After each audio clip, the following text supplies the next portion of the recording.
Namaste. Namaste. Russia is quite a big country. We have about 250 daily active members. As I know, it's something like 3 or 4 places among other countries. It might be looks not so much, but still you can see this gap. In April, it was due to the release of Maps.me, so much more OSM members started to map with Maps.me. Russia is quite big, that's why we have regions like in the United States, we separate them by regions, and you can see that about 45,000 people were touching somehow Russia. We started mapping in 2006. So at this time, Moscow looks like that. Right now, it looks very well mapped. We had quite a rapidly growth in 2008, 2012. But since that time, we had a little bit stagnation. Still, you can see on this node chart because there are lots of work to maintain data. Because quite a lot of things are already mapped. So Russia is quite a big country. You might know that basically it's #1 country by territory. It's about 70 million square kilometers.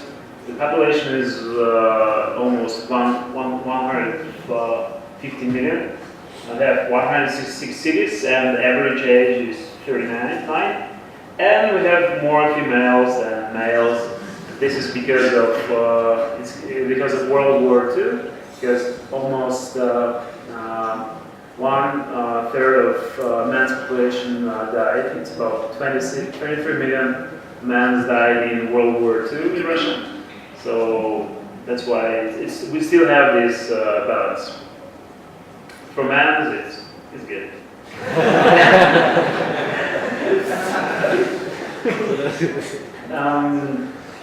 What we're doing right now, we're matching quite well the data in OpenStreetMap with official registers in Russia.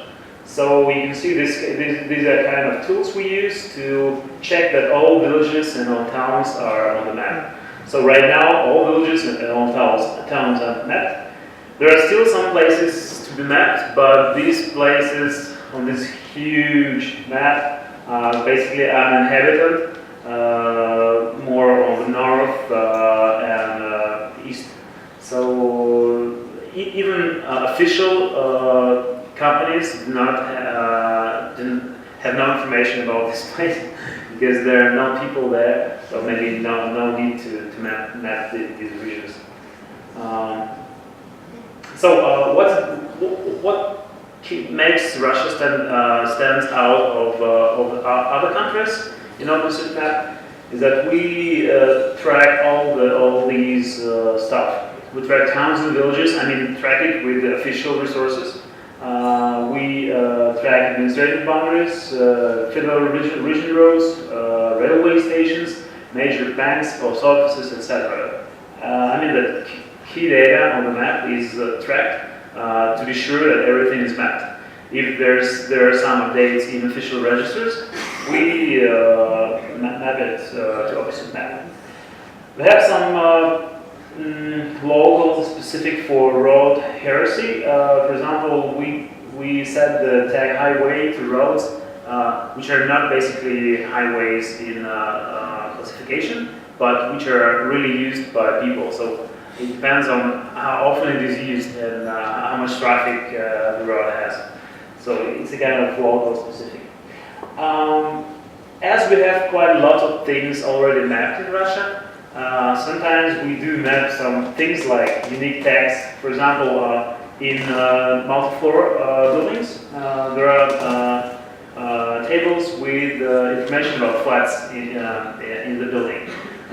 There are no official resources for this data, and local mappers do love to map them, so it looks like that. So they have lots of information. Maybe it's not very useful, but you can find the exact entrance to the building, and you can now you can find out where the flat number exactly. So this year on the mapping party, guys from Russian OpenStreetMap gathered together and mapped 3,000 flats in the city in one day. So here are mapping guys. We have not so many events. Basically, we have several times a year we have kind of it's kind of technica. It's kind of small internal state of the map. We have SotM-Asia. Still, unfortunately, we don't have youth mappers or missing maps, and I think we should work around with youth mappers because there are not so many missing maps in Russia, obviously. But I do believe that youngers should learn to map. Maybe not also Russia, but also some nearby regions.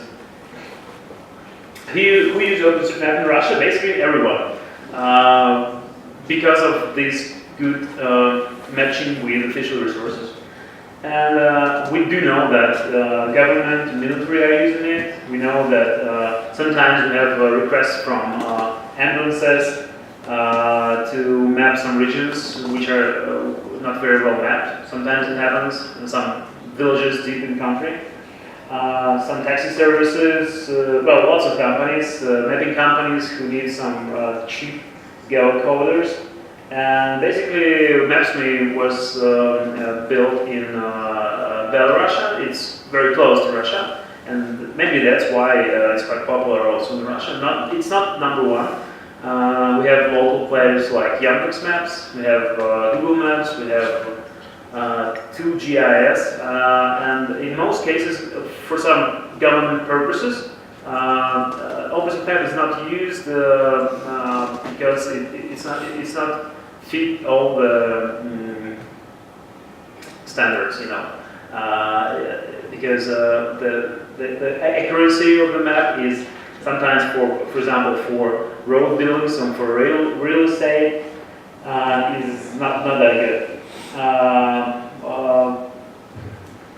In April last year, we released the Maps.me editor. Basically, you have seen this picture several times, and this boost was basically due to Maps.me editor because there were no popular mobile editor for OSM, and this is how it also boosted Russian mapping. So this is our easy-to-use OSM mapping tool integrated in Maps.me, and basically Russia is number one by the number of edits. But still, it's number one, but it's just 5%. If you take all the edits made with Maps.me, you will see that it's just smashed all over the world. So 235 countries, and you can see that Nepal is also 35 places. It's quite good, I think. There are lots of Asia in this list. So we're pushing OpenStreetMap in Russia. We will do lots of things, I think, to make it more popular among youngers. And we're still making some parties. So this is it.